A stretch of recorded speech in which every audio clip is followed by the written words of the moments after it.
Hello student, তোমরা সকলে আশা করি ভালো আছো। রঞ্জিত অনলাইন ক্লাসে তোমাদের সকলকে স্বাগত। আমরা আজকে আলোচনা করব ক্লাস 10 এর সংস্কার বৈশিষ্ট্য পর্যালোচনা। ঠিক আছে, তো সংস্কার বৈশিষ্ট্যের মধ্যে আমরা ব্রাহ্ম সভাটা আজকে আলোচনা করব, ব্রাহ্ম সমাজ আর ব্রাহ্ম সভা। তো ব্রাহ্ম সমাজ আমি একটু লিখে নিলাম, ব্রাহ্ম সমাজ এটা কিভাবে এসেছিল এটা আমরা একটু জানবো।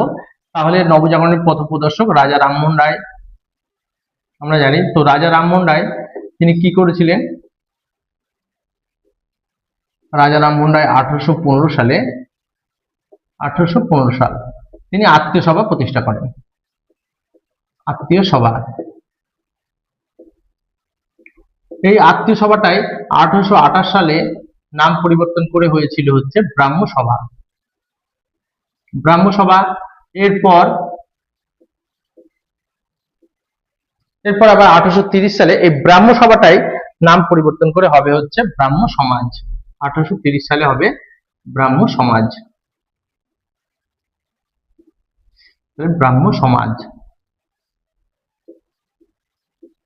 এরপরে 1830 সালে পর যখন রাজা রামমোহন রায় 1833-এ মারা যান, তখন 1838 সালে ব্রাহ্ম সমাজের দায়িত্ব পেয়েছিলেন মহর্ষি দেবেন্দ্রনাথ ঠাকুর।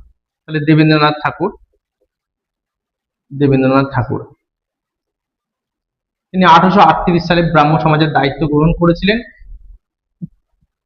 দায়িত্ব পাওয়ার পর তিনি কি করেছিলেন? ব্রাহ্ম ধর্মের ব্রাহ্ম সমাজকে বিভিন্ন জায়গায় ছড়িয়ে দেওয়ার কাজেও তিনি কিন্তু নিযুক্ত হয়েছিলেন।